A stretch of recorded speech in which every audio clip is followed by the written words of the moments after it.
Welcome to Failure to Stop. It's Breakdown Friday, breaking down all the biggest cases that happened in the week, putting it all in civilians' terms, taking law enforcement cases and then breaking it down Big Bird to Cookie Monster style so that we don't have any more Breonna Taylor confusions or any Michael Brown confusions where we say things as civilians, because I'm a civilian now, I'm no longer a cop. So we don't say things as civilians that we later put our foot in our mouth, as all the YouTubers have done. As per usual, I would say 90% of the time that they bring a case similar to this up right out the gate without knowing any of the facts, it's like almost like it's a hope and a prayer. We see a cop video and we hope that the cop was wrong. So we're going to say things and assume the cop was an idiot. Or we're going to assume that the cop was an ignoramus, an ignoramus, as they say at Cracker Barrel. But then we wait only 48 hours and we find out that not only are you completely wrong, but you also sound like a real asshole. And that's exactly what's happened with this case. And I'm excited to break it down. I knew I was going to break this case down when I saw the chump on Instagram. And then I went to his YouTube page and I saw his little rants about this. And I said, he better hope. He better hope there's not more to this Jeffery Schopp story. Because if there is, which I bet my next mortgage payment, I bet there's way more to the story than this character knows. Lo and behold, Tanstradamus strikes again, and I'm right. Did the officer shoot Jeffery Schopp simply for jaywalking? Did the cops, were they so bloodthirsty that they saw a man cross the street and they said, "Get him, boys, dead or alive"? Or is there more to the story? Well, if you've been following this channel long enough, it's probably the latter. Today's show brought to you by ghostbed.com/Wolfpack. Get you 40% off across the board on the site. Some things are up to 50% off. Get that ghost bed pillow. It sleeps so good that's scary. The mattress with the cooling technology, the adjustable base so that you can watch this on YouTube. If you're one of those weird podcast people that listen to podcasts on YouTube, I still think it's strange that we put so much energy into doing live shows on YouTube when 99.98% of our followership comes from audio. But if you are one of those, you could have a ghost bed that sits damn near into a couch and you could watch this show. You don't have to worry about the upcoming Chinese tariffs having upping the prices on ghost beds, because ghost beds are made in the good old, help me out, producer Josh behind the scenes, USA. One day we're going to get that right. We're going to be in the same rhythm. But anyway, head over to ghostbed.com, use that promo code. We also got we also have, listen, we had Manscaped last month and I didn't know. Now I gotta, I feel terrible because I love Manscaped. I didn't know they were back on for Christmas. Obviously, we're not going to get paid for Manscaped ads because we didn't run any.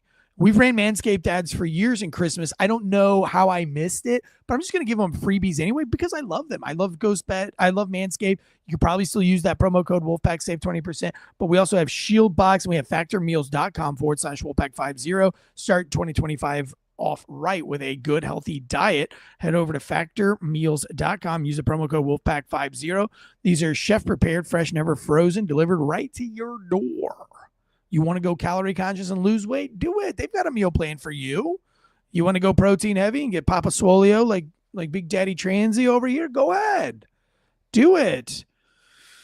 Yes, I have a black eye, and it's not mascara. Thank you so much. I told you guys I was going to start dabbling a little bit more into MMA. I've done jiu-jitsu now for over a year, and I'm ready to just kind of up the level. I want to get down to 195, and I want to actually do some more jiu-jitsu tournaments this year, and I just want to kind of, just for another year or so, just get really serious about combat sports while I can.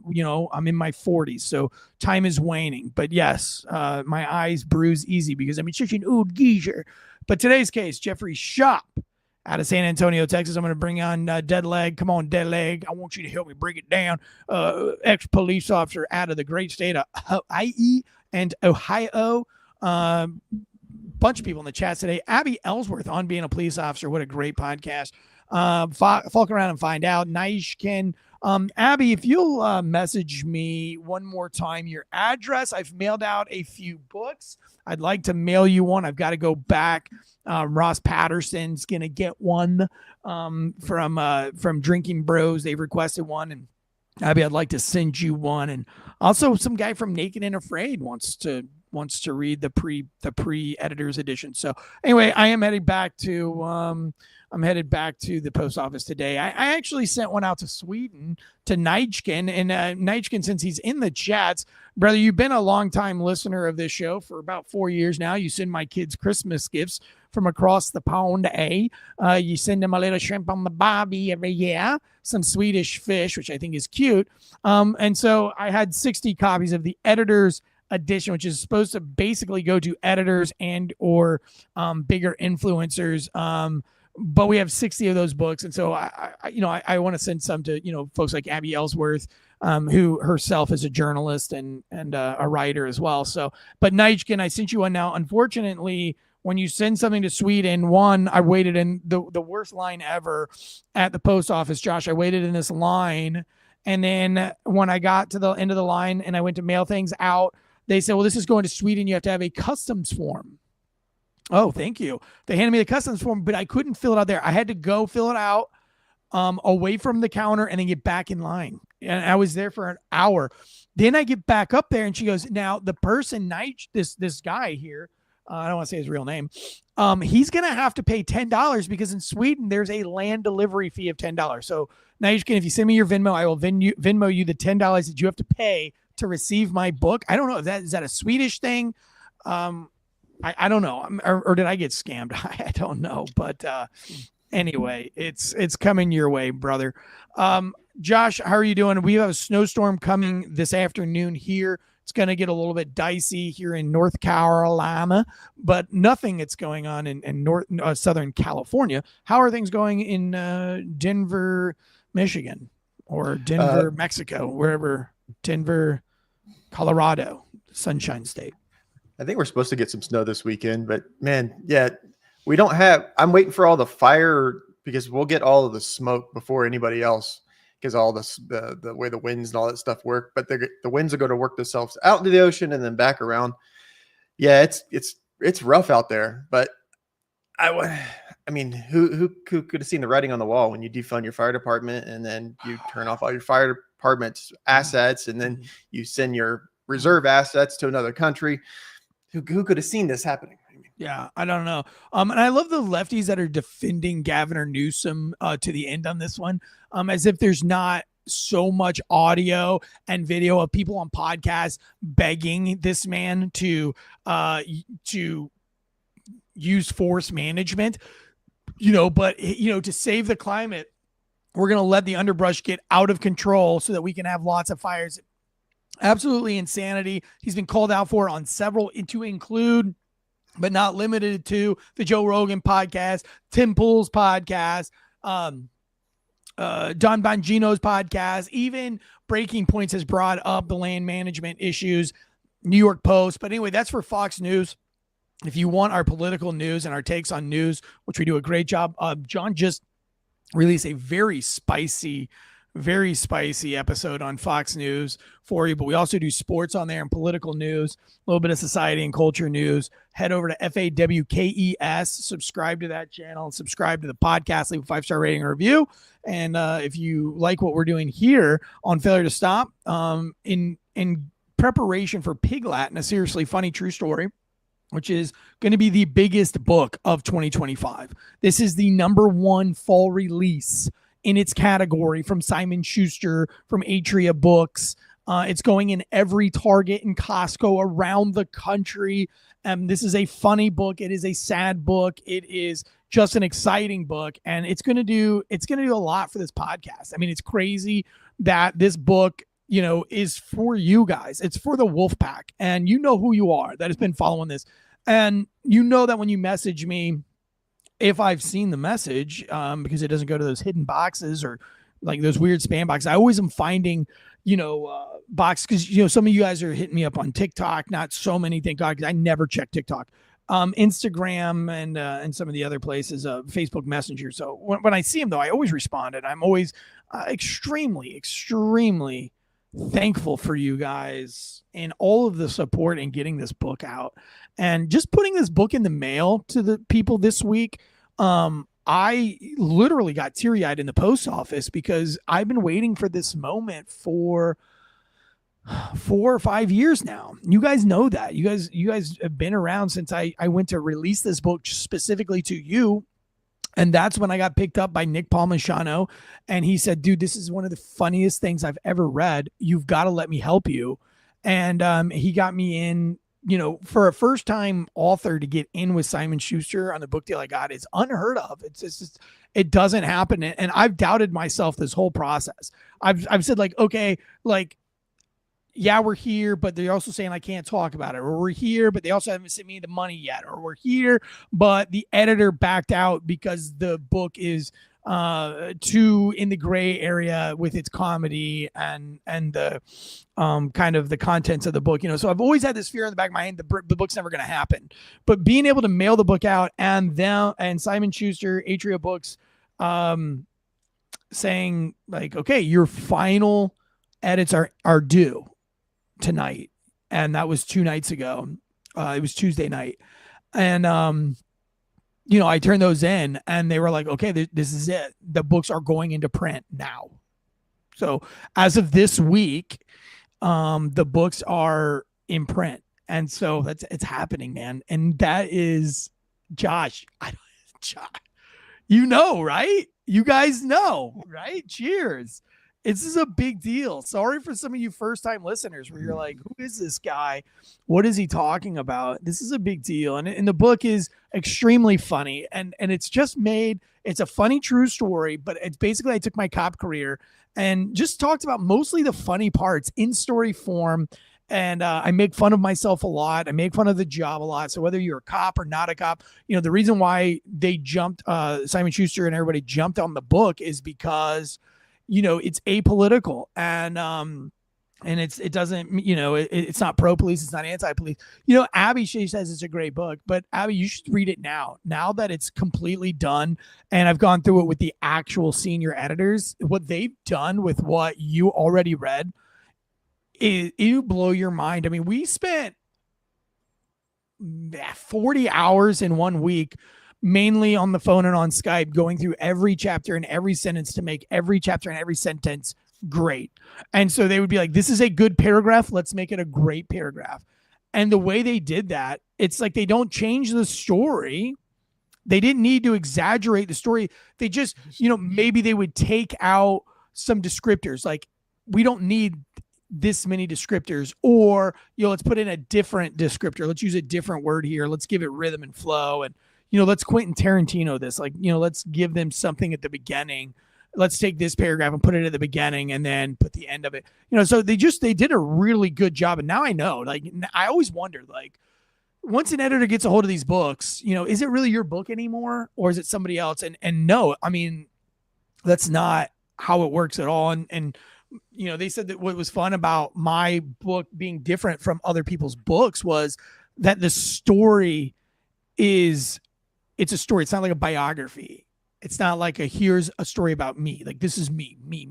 They were like, this is a story about life on the streets, life in the ghetto. This is, you're getting, you're going to feel like you're homeless for a minute. You're going to feel like you're in the hood for a moment. You're going to feel like you're on a college campus for a moment. And, it's so relatable to so many different people. And then, of course, everybody's favorite chapter so far, Josh, has been Thirsty Lieutenants. And the lawyer, the attorney that read the book, that did the legal read, he said, I don't really talk to authors all that much. I do this all day. And he said, and I very rarely give a book and tell my wife she's got to read it.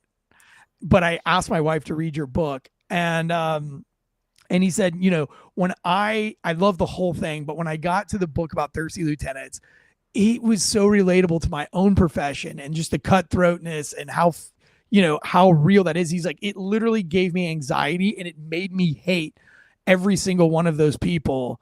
And I've never even met them, but but yeah. So I think you guys are it doesn't matter what profession you're in.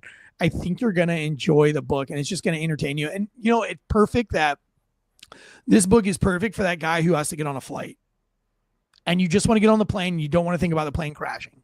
I swear to you, that's my selling point. I'm like, this is the book that you want to this is the book where you just want to laugh and have a good time. You don't want to think about what you're reading. You don't want to have to focus or keep up. You're just going to be locked into the stories. There's a guy named Noel White. He was the producer for Sting. He's Sting's big producer. He's famous audio producer. And now he's with Carrie Underwood. And he's her sound engineer, her sound producer guy, and he's done work with Mel Gibson and everything. And he's doing the audio for the book. And he's just in love with the book. He was like, man, this is the perfect book for being on tour, being on the tour bus, and just having something to read. So you guys are going to enjoy it. You're going to love it. So you can get that on Amazon right now and get the pre-order, and that helps. Let's get this thing on the New York Times bestseller list. And I promise you guys, I'm going on the most intense book tour out of pocket. So they're paying for a big portion of my book tour, but I'm putting in an even bigger portion out of my own pockets because I'm the guy that wants to see you. I want to meet all of you. And so I'm kind of pinpointing on the map this book tour to kind of get close to every one of the Wolfpack members so that I have an opportunity to hang out with you. Will Cray will tell you that I'm pretty fun to hang out with. And, I'm pretty loosey-goosey with it. So we're going to have a great time. So we'll see you guys hopefully this summer and get ready for that. All right. Enough of all of that. Let's get into this breakdown of Jeffery Schopp. Josh, I want to start this off. How I came up with today's case was there was an Instagrammer who made a reel, and the reel was about a police officer chasing down a man for jaywalking. And is this what our tax dollars are going to? Are our tax dollars really going to cops who want to chase somebody for jaywalking and then murder him? He then went on YouTube. I went and checked out his YouTube channel, and he went in great gory detail saying a whole bunch of things he doesn't know, speculating and assuming a lot of things that he has really no expertise, a field that he doesn't have any expertise in, to be able to make those kinds of allegations, accusations.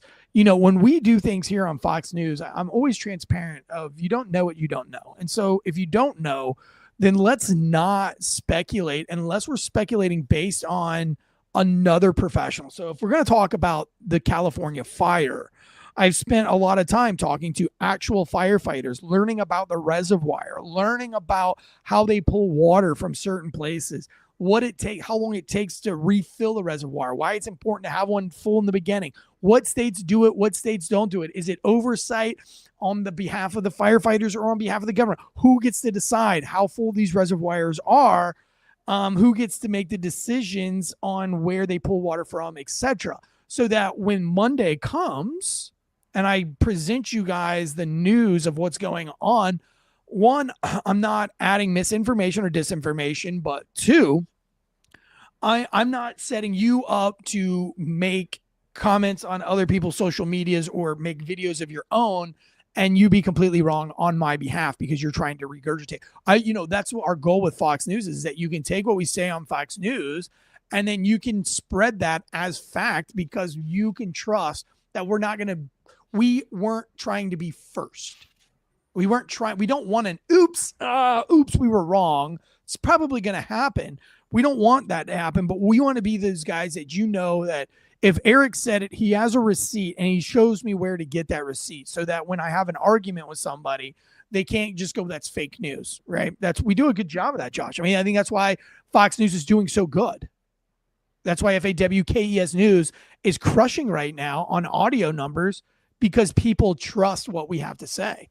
And let's keep that up. But this asshole said a lot of things about jaywalking. He explained the rules of jaywalking incorrectly, about how they are minor infraction. But if you don't understand what a minor infraction is or what that can lead to, or how we get to minor infractions, you're leaving out a big piece of the pie. You're not giving the totality. So let's give the totality of what happened in San Antonio. Lester Lopez in the comments says, we need to spread the word of failure to stop faster than the LA fires. Yes, that in Fox News, because the fires would be on Fox News. But yes, yeah, let's spread it faster than Lester Lopez is spreading STDs. It's pretty quick. It's pretty quick. It's pretty fire. Yeah. Pretty fire. Pretty fire crotching. It's too early here. It is. All right. Well, thank you. God. Thank you for that. Thank you for that, Lester Lopez. Huge fan of yours, by the way. Huge fan of this of Lester Lopez. All right, here we go. Let's go. So let me go ahead and play some of the video footage here, and we're going to break it down in failure to stop style, let you know what's going on here. Did the cops execute a man? Did the cops go over and beyond the call of duty? Did they go too far? Was there a power trip involved? Let's talk about it. Here we go. Service number 790. Can you start me at 1019 for AP vehicle? We're going to be on the right side of the parking lot. Come over. What's up, sir? I'll go to the front of my car. I'm not doing all that, man. Yeah. So let me just talk about the tone of voice we have right here. So the cop says, come on over here, get up against my car. That is the tone of voice that I know who you are. That is the tone of voice that I know you. I've been looking for you, and I've got you. I know that tone. I've used that tone 1,000 times. That's not the tone of a middle-class American that's just going to work every day, trying to do the Lord's work and doing the best that they can in this life. And you're like, hey, man, can you come over here for a second and talk to me? Come over here.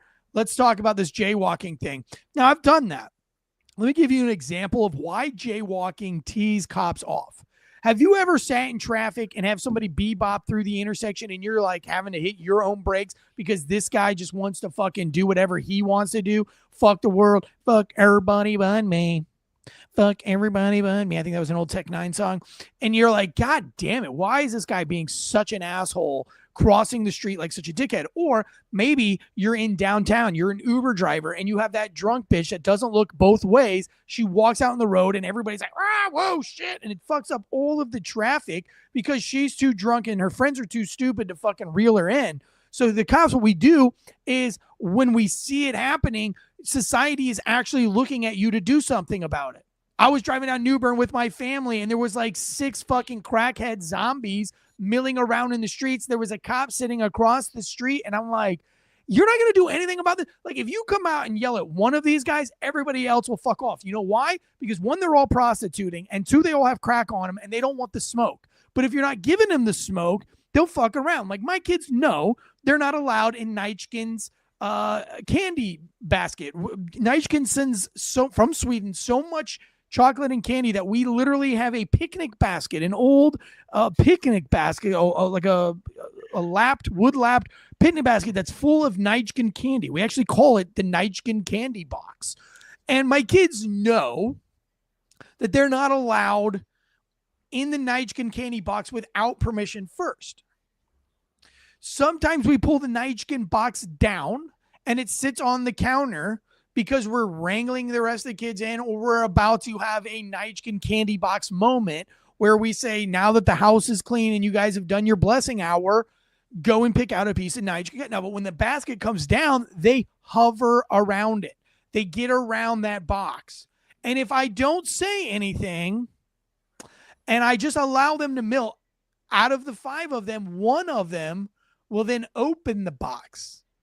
And if I say silent, then 1 will put his hand in the box. And if I still don't say anything, 1 will eat the candy. And then all 5 of them will be eating the candy and they won't stop until they're told to stop.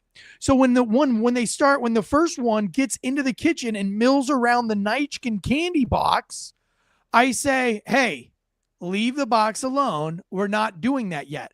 And then the rest of the 5 fuck right off and go back to doing what they're supposed to be doing. and we don't have any, we don't have any need for a discipline. We don't need to spank somebody's hand or put somebody in some kind of a timeout or some kind of a verbal punishment because I nipped it in the butt or the bud. Nipped it in the bud or the butt? Fact check me on that. Is it nip me in the bud or nipped it in the butt? B-U-T-T or B-U-D? Help me out in the live chats. So when you are in a high volume homeless area, such as New Bern Avenue in Raleigh, North Carolina, or in this area of downtown San Antonio, you have to nip this in the bud. You have to allow, if you allow this guy to just lollygag across the street, 5 more people will start lollygagging. And then guess what you have by the end of the day? You have somebody who's been hit by a car. Every day, somebody in downtown gets hit by a car. Every single day, a pedestrian is struck by a motor vehicle in a big city or in your big city. It happens all of the time. And as a police officer, you want to prevent this. Now, 9 times out of 10, if you're going to address a jaywalker, it would literally be like, hey, stop, use the crosswalk. Come on, use the crosswalk. You're holding up traffic, use the crosswalk. And they'll usually be like, yes, sir. So in this instance, the cop did not do that. Now, is it because the cop is on a power trip? Maybe. But more likely, he already knows this character. And I know that he knows this character because of his tone of voice and the way he says it. He wouldn't say it as if he didn't know him. It would literally be like, do not cross without a crosswalk. San Antonio state law says you have to use a crosswalk. Please use the crosswalk. That's what it would sound like. But here's what you don't know about cops is, see, police officers, especially if you are a beat officer and you are a good manager of your beat, meaning that you have a district. So maybe you have the south side of Chicago, and that is your district. So you take calls anywhere in the district, but you're more responsible. You're responsible for your beat in your district, and your beat might be 12th to 25th Street. So anything that happens between 12th and 25th Street, that is your beat to manage, meaning that you should know all of the players on your beat. You should know who your troublemakers are.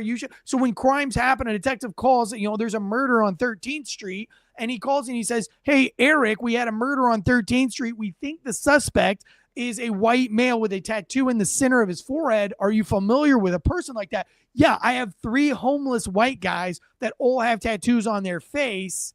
Let me see if I can find them, and I will get them down to your station. And then when you find said suspect, we don't necessarily have probable cause to say you're a white male, you're homeless, and you have a tattoo on your face. Get on the fucking ground. We don't have that yet. We don't have enough bricks in the wall. But if I have a white male with a tattoo in the center of his forehead that's also jaywalking, and I want to learn more about other crimes that are happening in the area, I can then say, hey, come on over here. Come on over here. Because we now, we're narrowing down. We're at 80% chance this is our guy. Does that make sense, Josh? Am I articulating this well? Not only that, what we don't know. So not to get too far ahead of ourselves, there's a lot of this case that we still don't know. We don't know if the officer knows that this guy has a warrant, because a lot of times we don't want to let the suspect know, hey, I know that you have a warrant. Because if you know that I have a warrant and I know that you have a warrant, the likelihood or the possibility of you fighting me or starting to run goes up, because the longer that you sit there and talk, the little wheels in their head are turning. How am I going to get out of this? How am I going to get out of this? How am I going to get out of this? So he might have a warrant. He might be wanted for something, or he just might wanted for questioning, like what you're saying. But jaywalking is the legal, lawful reason that you have to detain and stop someone. So this whole thing may be just started over jaywalking, but there may be something even bigger behind this. Not only that, I'm not going to just start screaming at someone for jaywalking. I'm not just going to start screaming at someone for if they've got a warrant. If I have the opportunities to talk someone into handcuffs, it's a lot easier to go, hey man, come over here. Let me talk to you for a second. Yeah, it's just jaywalking. Just come over here real quick. Just come over from my car. I don't want you to get hit. Just get out of traffic. Come over here in front of my car. Now we're out of traffic in front of my car. I've got backup there. I can put you in handcuffs. Now you're in handcuffs. There's nothing, there's no follow on to this story. There's no podcast doing a case about this later on. This is just one of the other thousands of interactions that law enforcement has with community members and people like this every day that turns into nothing. But when it turns into something, it's not because of the police. It's usually because of the suspect. Right. I will tell you right now that the reason why this cop, you know, I want to be very clear in the comment section here, guys. And you let me know if I'm beating a dead horse. No cop drives around looking for work to do. We're no different than a Lowe's employee, a Walmart employee. We're not trying to get into a lot of work. What we're trying to do is get out of work. Or we're trying to make really good work that makes us look really fucking good. In this case, we have a gentleman who since January 3rd has been breaking in or attempting to break into houses. Now, how is you might say to yourself, well, how do they know that this is the guy? Well, the suspect description is probably going to sound something like white male with crazy fucking dread-like hair and tattoos on his face appears to be homeless.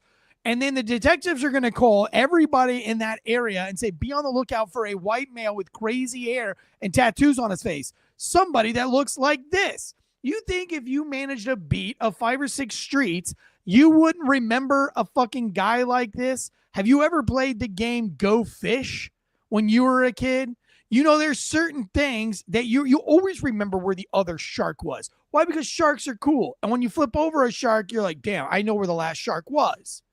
We might forget the little guppy, but we don't forget the shark. This guy looks like a fucking shark, fucking lion.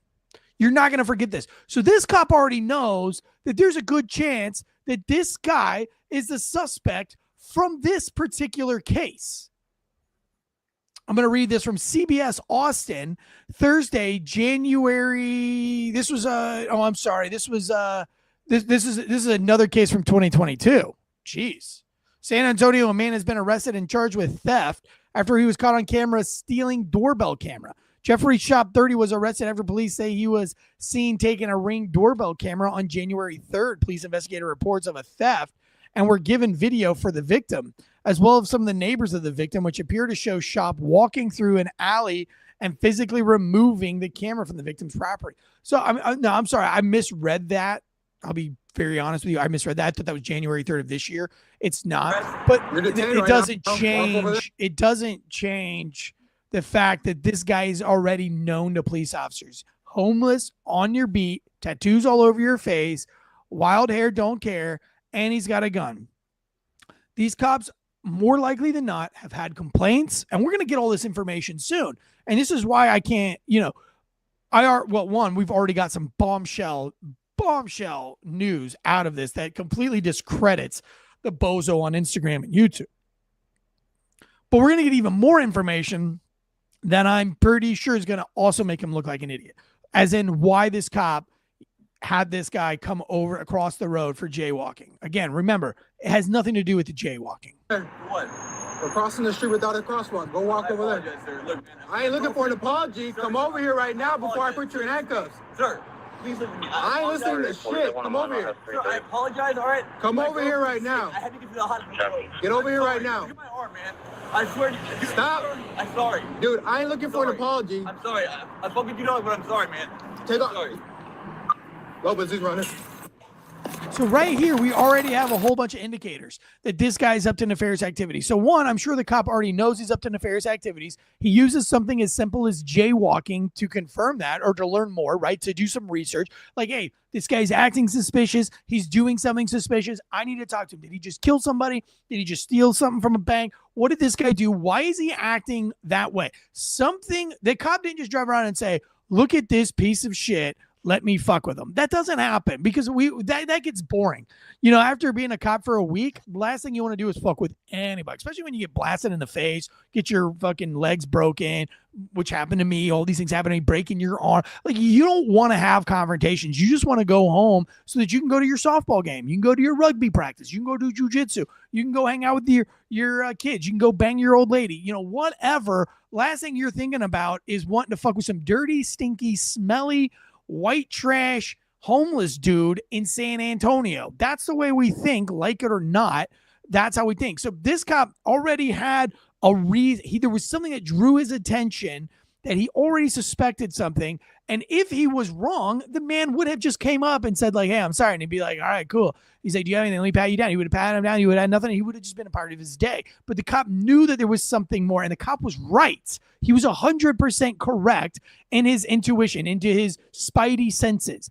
This guy takes off running. No, why is the cop chasing him for jaywalking? Why is this guy running for jaywalking? It's because he's not. No reasonable person runs because the cop wants to talk to him about jaywalking. That doesn't happen. Reasonable people don't act that way. So we're not asking, why is he chasing for jaywalking? Why is this guy running for jaywalking? And now let's see what happens. Now we're going to talk about, why did this cop, quote unquote, murder him for jaywalking? Let's see what happens. All right, on the way. South Donald Jones into a parking garage. Stop!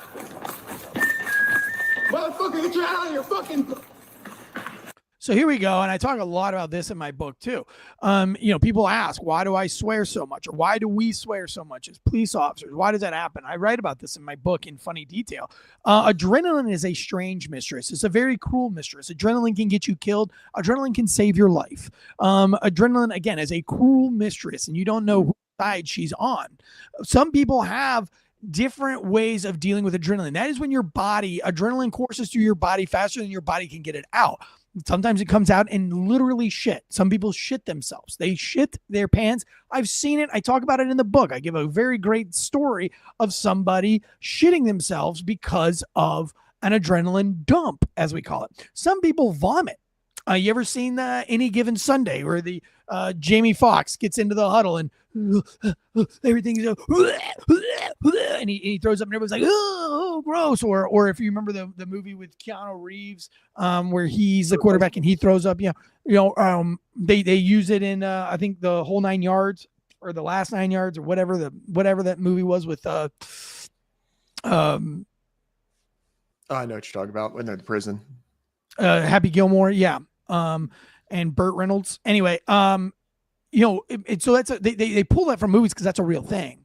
Now, most police officers and or combat veterans, infantry guys, grunt, or anybody. I mean, great story. One time I was in a Humvee with a chaplain, and this chaplain had flown into our camp, and he was supposed to spend, I don't know, a couple of weeks in our camp, a couple of days in our camp to give us some. We didn't have access to a chaplain for a long time, and so they decided to send this chaplain. I don't remember how long he was there, but he sent him to our our camp just to spend a couple of days or weeks to make sure we were all doing all right and we were getting the prayers that we needed and whatever. And this camp at the time was not a camp; it was a base. It was like a fire base, and we had no walls to protect us. We had we had concertina wire. So anytime we started getting mortared or rocketed, you had to go hide in an armored truck because we didn't have, the base wasn't built yet. We didn't have like sandbags filled to hide behind and things like that yet.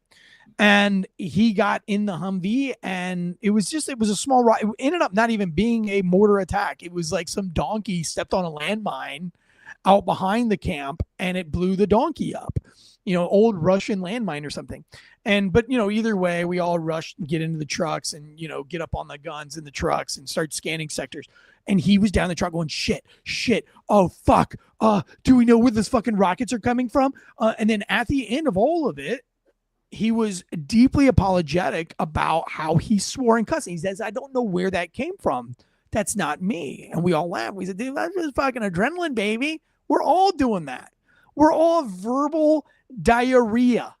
We're all shit, fuck, cock, balls. You know what I mean? When you get in that moment, a lot of guys, that's what they resort to. Not all, not every single guys, but a lot of these hard charging, grunt mentality, GWAT veterans, that's where our mindsets go, is strings of swear words. So that's why you hear a lot of that. The way that you fix that as a cop, and I encourage you to do this, I did not do it, so I don't want to be a hypocrite. But now, you have to mentally train yourself for this scenario. And when you're mentally, the next foot chase I get in, and you're mentally visualizing this thing, visualize yourself saying, sir, get on the ground. Sir, please get on the ground. I do not want to hurt you, sir. If you start practicing that mentally in your mind, that's what's going to come out. I visually try to do jujitsu in my brain a little bit before I go to bed at night. I pick a scenario and I go through the whole scenario in my brain. So I stand up, I'm going to grab his lapel here with this grip. I'm going to grab his shoulder here. I'm going to fake his weight to his left foot, but then move the foot to his right foot. And then I'm going to trip the right foot while it's light. And then I'm going to go to knee on belly. I'm then going to, and I walk through the whole thing in my brain, but also while I'm walking into it, I talk about how I'm going to breathe, where I'm going to take a breath, how I'm going to calm down and settle. And not often, but sometimes I find myself in a scenario like I've already planned out in my brain, and I know, stop, breathe, grab his lapel here, do this. We've been there. We've already gone this in our brain. So I encourage you, if you're a law enforcement officer or not, and you're, visualizing yourself, even if it's somebody breaking into your house, visualize yourself cutting their heart out of their chest, holding it in front of their eyes as it bumps in front of them. Imagine what you're going to say about, hey, as you're dying, I'm going to do this to the rest of your whole fucking family and end your entire bloodline. Like, go ahead and visualize what you're going to say before you do it. So you're not like, trying to how do I break the ribs with this knife? How am I going to get his heart out? You know what I'm saying? Josh? Sometimes you got to be visually prepared. That's the reason why you train, is so when you see these looks, because a lot of times what people don't realize is there's not a lot of thought that's being put into this officer's decisions right now. He's seeing input, the suspect's running, and based off of what he's getting input, he's doing a react based off of the training. So a lot of this is muscle memory. As he took off, I'm taking off. He's running, I'm yelling, hey, stop, you fucking retard. You need to stop. I'm going to shoot you in your fucking face. So go back to your training of, hey, stop, sir. You need to it goes back to that. So you can kind of get back to it. But a lot of this is they are literally reacting to the adrenaline that's being dumped into their. And especially if this cop already knows he probably has a gun, and I would, I don't want to speculate, but I can speculate educatedly because I've been in this profession, I've been in his career, but typically he probably already had a call that this guy was brandishing that gun, or another homeless guy said like, hey man, I'm really tired of Jeffrey Schopp. He's terrorizing our homeless camp. He's threatening everybody, and we've had this 1,000 times, and I think that's probably where they got this skit on Trailer Park Boys, that very first episode where he's got a gun. He's like, I got a gun. I got a gun. The bully in the trailer park. He's like, yeah. You want me to park where? And he's always flashing the gun. We get that call quite a bit from these homeless camps. Well, so-and-so, he's got this 6-inch K-bar and he keeps threatening everybody with a 6-inch K-bar. Okay, well, next time I see him, I'm going to try to get that K-bar off of him, or I'm going to let him know, So, it looks more like this cop knew he had a gun. And I'll tell you why, because he pies this corner. This guy disappears in this corner and the cop doesn't follow. He stops and pies that corner. I don't even know if he knew that he was doing it, but it's definitely what he's doing. So instinctively, he's already got gun on his brain. So where did he get that? You know what I mean? There was some kind of an indicator or clue that he picked up on that this Joker has a gun or could potentially have a gun. Let's go and get through this. Right here. See that? So now he's going to lose the guy. He's lost the guy. Now this is another officer near a Cracker Barrel, and he's going to hear the call of the foot chase going out. Now this cop doesn't care. This cop doesn't know Jeffery Schopp. He doesn't know what he's guilty of. So to say that these cops, plural, are chasing a guy for jaywalking, well, that's not true either. This cop has no idea. This cop knows that his buddy got into a fight with somebody, or something occurred that caused somebody to run, and now he is there to support them. He trusts, and he has to trust, and that's, where that's why we're protected as police officers in times like this, because he can't just be like, oh, well, give me all the details so that I can make a decision on whether I should be chasing this guy. We have qualified immunity for this exact reason. He heard that there's a foot chase, and he can assume that his partner that started the foot chase started it in good faith and has good reason for it. You have to trust that. That's what makes you a good police partner. And if it's not, your friend will go to jail and you'll be covered in qualified immunity. So he gets this call and he's going to take off. What's your name? Tyler. Keep your hands on the thing. Don't move it from there. Now, Why does this cop have another homeless person with his hands up against a railing in the middle of a street for jaywalking? It's almost as if they're looking for somebody in the area who's been known to be flashing a fucking gun or something. Because now we have two cops fucking with two homeless people at the same time. I'm telling you, that rarely happens. Cops don't give that much of a shit about homeless people. We actually prefer to stay away from them because they smell bad, and it usually gets us into more bullshit than we want to deal with, i.e., having to take them to the local church where they're not going to do anything and go in the church anyway, or they're going to give you some kind of 45-minute sob story. I don't know. It sucks. Nobody wants to deal with them. When you first start, you're like passionate about it, but 4 or 5 years down the road, it's real easy to kind of want to not be around homeless people so much. Brian Needham says, we're murdered by the police for everything in this day and age. Well, I would say statistics and numbers say differently, sir.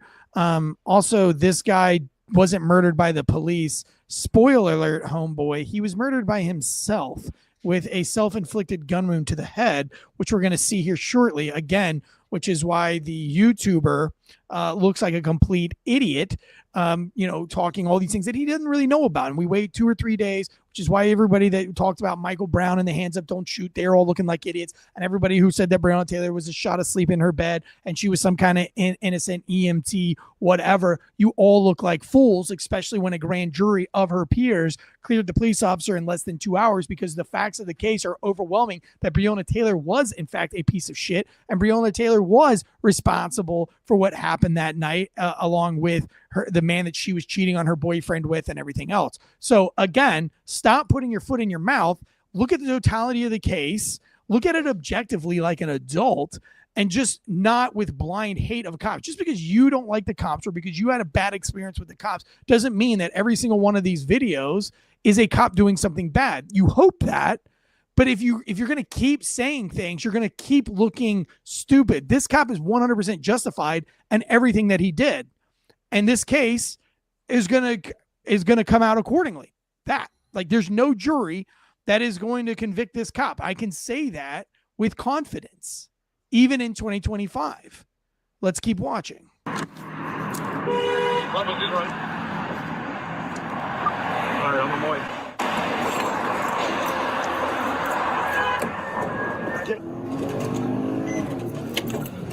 Oh, yeah, it's all there. He's right. First 30 minutes. Get the fuck on the ground. Oh, and this sucks. And there's a story in my book about this exact thing. When a suspect hits a wrought iron fence like that at speed and you try to get their shoe, not going to spoil what happens in the book, but it leaves you on the other side of the fence without any momentum to get over said fence, you have to back up and then make a run at the fence. Meanwhile, if the guy is fast, think this guy wasn't really all that fast, but those fences are extremely hard to get over. Then you have to, if you're going to muscle up and you're an old 40-year-old man, you got to put your stomach or your chest on those bars, which then catch your uniform, which then tear your uniform, which then hurt, and you have to deal with that later. So again, you might not catch the guy, but if you really want to catch the guy, you got to be willing to get the puncture wounds in your hands, the puncture wounds in your biceps. You might get stitches. You might break your leg on the other side. This happens monthly in a lot of big cities, again, which is another reason why cops really are picky and choosy on who they chase. A lot of people think that cops just want to run and gun, and that's not true, because running and gunning is very dangerous and it's very often not worth it. And we don't really give a fuck. As much as you think we do, we don't. We really don't. So no cop is chasing this guy for jaywalking. They're chasing him because he has a criminal history. He's a part of the problem. He creates more work for the cops in the city. And so any chance they get to get him off of the street, they're going to take that opportunity, because again, we're dealing with a guy who has multiple mugshots that look like this. Why are we so hell-bent on defending this guy right here?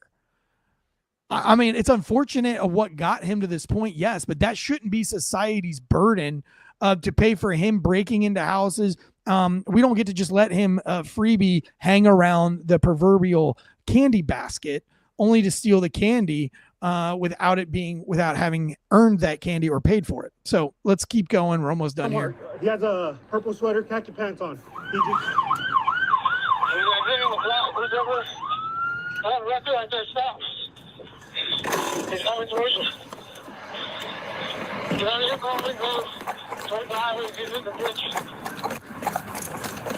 on Rector, going towards the ditch.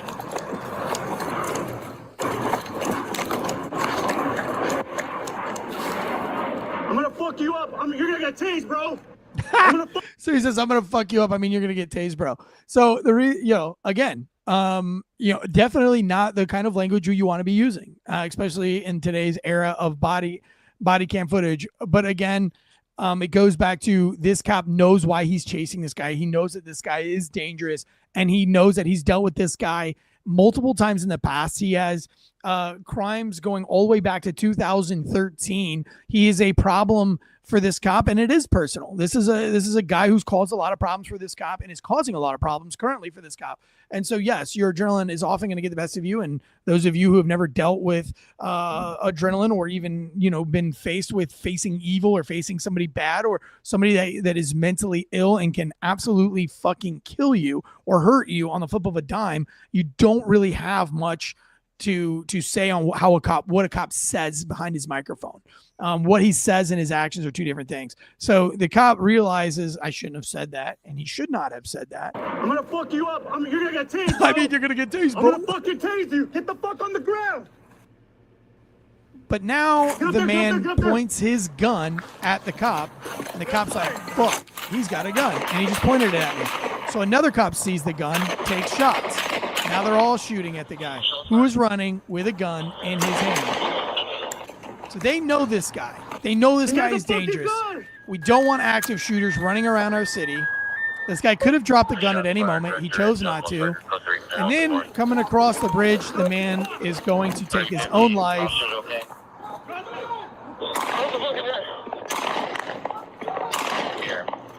The cops tried to do it for him, and it didn't quite work out. The guy ends up self-inflicting gun wound to his head. Here's the gun. Bet you that gun's going to come back stolen. We'll see. But I would say more likely than not, that gun probably comes back stolen, or with a scratched off. Well, and I can see the serial number right there. So we'll see how that gun comes back. But at the end of the day, this guy chose to run. This guy chose to pull his gun out. He got rid of his backpacks. What was in the backpacks? What's in the bag? What's in the fucking bag? Okay, so he got rid of the bags. He shred his coat, but he never shed the gun. Even when he was out of sight and the police didn't know where he was at, he never shed the gun. And that's because he intended to use the gun. He intended to use that gun. And he was probably brandishing that gun to other people. This guy is probably using that gun to bully other homeless people, or to rob people, or to get what he wants. The cops knew this. They know that. And they knew what they were getting into. They only used jaywalking as the means to start this whole thing. But they did not just select a guy and say, today's the day that I'm going after every jaywalker in this city, and I hope one runs for me so that I can fucking shoot him. I promise you, that is not the story, Josh. No, I would guarantee it's probably not the story, because when I worked for DUIs, what we would do is it didn't matter what traffic infraction you did. If you rolled a stop sign just so slightly, if your license plate light was out, if I couldn't read your expiration date, if I had a reason to stop and talk to your car, I was stopping and talking to your car. That didn't mean I was writing 9,000 tickets a night. I might be pulling 9,000 cars over, but I'm not writing 9,000 tickets, and I'm not shooting everybody for jaywalking. But I'm getting out of my car to talk to people for jaywalking. If we've got a bunch of people in that area that have been reported brandishing guns, I'm going to get out and start talking with all the people in that area. Hey, do you have anything on you? Hey, that's jaywalking. Come over to my car. Let me talk to you for a minute. And when someone starts to leave and leaves their first bag, runs across the street, leaves a second bag, keeps running, ditches their coat, like you said, keeps running. How many opportunities did this person have to ditch the gun? Right. And so he didn't. And if you're running stop signs, a lot of times it's like when you see a cop set up on a stop sign, the cop didn't just say, you know what, I'm going to write some stop sign tickets today. I'm bored and the city needs money. That conversation never comes up. What happens is that some Karens called the chief. They go to the church with the chief. They go to, Bonko with the city manager. And they're like, I wish people would stop running the stop signs in my neighborhood. It's every day. They're just running the stop signs in my neighborhood. Nobody pays attention to the stop signs in my neighborhood. And then the city manager goes, hey, I play Bonko with Julie Schmuckatelli, and she's saying that, why don't we have any cops out there doing anything about this? Oh, well, we weren't aware. We'll have somebody on it, ma'am. We'll get somebody out there. Josh, Eric, you guys, you don't have to write any tickets, but we need people to stop running the stop sign because it's got back to the city manager. And you're like, fuck. And so what am I going to do? I'm going to go and stop every single car for running that stop sign. I'm not going to write any tickets unless you give me a reason to write you a ticket. If I can get voluntary compliance, I'm not going to run the stop sign anymore, blah, blah. Or unless the chief says, hey, let's make it easy. We're not doing any warnings. I don't want to be here for very long. Give me 10 tickets. Those 10 people will go out and tell 10 more people. Now we're talking about 300 people, which are 300 houses, will all know that if you run that stop sign, you're getting a fucking ticket. And you're like, all right, sure, I got you. All right, no discretion. Everybody gets a ticket. There's always a reason. We don't just wake up and say like, God, I really want to do some work today. I really want to do paperwork. I hope that I write 5 stop sign tickets, and out of those 5, 2 want to take it to court and challenge it so that I have 2 court days on my day off in the next 4 months when this goes to court, and then it's going to get continued for the next 6 months. And so I constantly have to check my court dockets for the next year over 2 fucking mediocre minor traffic infractions. Like, no cop does that. No cop wants any part of that unless it's like his first day. Does that make sense? So again, at the end of the day, guys, no, this cop did not murder somebody for jaywalking. I don't even think the cops murdered him or shot him to begin with. It looks more like right now what's coming out is this guy turned that gun on his own head and shot it. For those of you who are making fun of the cops for shooting so hard, I challenge you to go to a range, pull out your pistol, move out to about 35 yards after running, run a 400 and then see if you can hit that target. I would be willing to bet that 95% of you listening to this would not hit that target in the first 6 shots. I'd bet my mortgage payment that 96% of you that are listening to this, out of the 1,000 plus that'll listen to it this weekend on audio, I bet you would not hit that fucking target after 600 meters. So if you want to talk shit, we can all do better. Obviously, we can train better. But at the end of the day, when adrenaline goes up, fine motor skills go down, coupled with a lot of running and being out of breath, cardio, all your equipment, not having anything to brace your weapon on. The fact that the guy has a gun, there's people around you, all those factors, hitting that target is no easy feat. So there you go. Any closing statements? Yeah. If you're the news, be the news. Don't throw a narrative out there and say the cops shoot a man 15 times for jaywalking. Well, no, the cops shot in the direction of a man 15 times. The autopsy won't come out for another 6 weeks, they said. And the police said that the suspect shot himself in the head. And I know that there are cases of people that have been shot in the head and they've lived afterwards, but the majority of people that take a round in the face, that's the last thing that they do on the face of the earth. So it's not the police's problem here. The police tried to stop someone. I will go out. See, this is where the media goes. I'll go off of my training and experience and make an educated guess that there was probably more to this custodial interaction of jaywalking 100%. beforehand. I'll go ahead and put my career out there on that. But even if we're just going to go, it's jaywalking and just go by what's on the camera. Well, someone with a criminal history who should have had a firearm was in the possession of a firearm who ran from the police after being confronted for committing a crime. So do you want the police to just not confront people for crimes? Do you want us to just willy-nilly and go, we're just going to let this jaywalker go, but this one we're going to stop? This jaywalker walked out in front of cars, because here's the other thing. You were talking about the jaywalking. You walk out in front of your car. What you don't realize is 6 cars back, Stacy's on her phone and she's not paying attention. She looks up and everybody's jammed on their brakes because Jeffrey's out here playing Frogger in the middle of the road. Now you cause an accident. So either you're pulling up dead bodies off the road because they're jaywalkers that get run over. We have covered at least 3 cases that I have helped cover on here that the suspect has got hit by a car. So while running. So 1, get out of the road. 2, just follow the police's instructions. 3, don't be a felon with a weapon. 4, if you're going to be the media, report what's going on. The police didn't kill someone for 5, jaywalking. if you're going to get a face tattoo, don't be part of the stereotype and have like 10 felonies under your belt.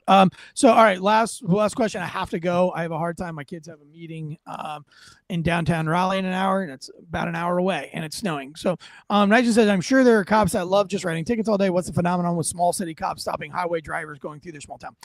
Yeah, small town cops, small town departments. They're much easier to be corrupted than big city cops. Nepotism is a big thing. You're able to have cliques in a small town. Everybody grew up together. Everybody knows each other.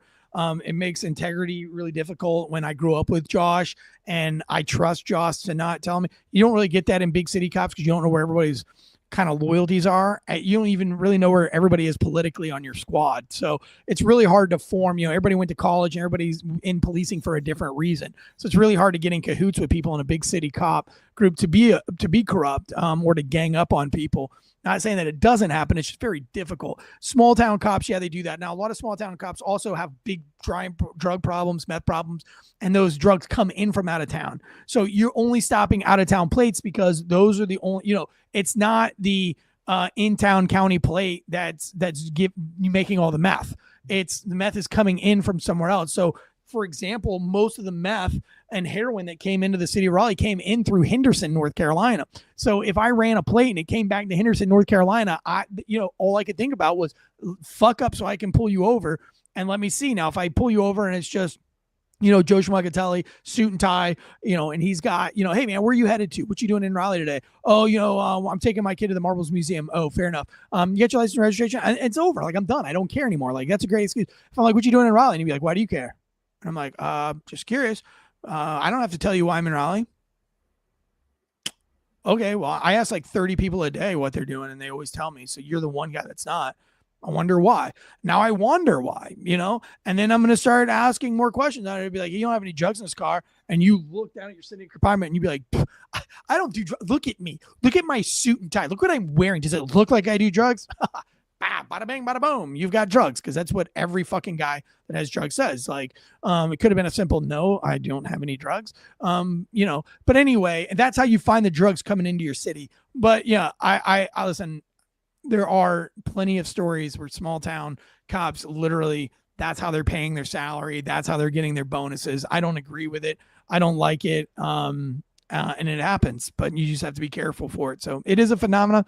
I'm not saying that it doesn't happen, because it absolutely does. Josh, has been a really great show. I appreciate it. We've got a lot to cover this week on FAWKES News. So tune in next week. Catch up. This week's been a great news-filled week on Fox News. If you want to get into my family blog, go to B-Feral, all about homeschooling and unschooling. That is a new project that my wife and I are working on. You guys all seem to love my wife. So if you want to learn more about homeschooling and unschooling and just parenting tips in general, follow us over there. Until next time, guys, guns up and giddy up. See you.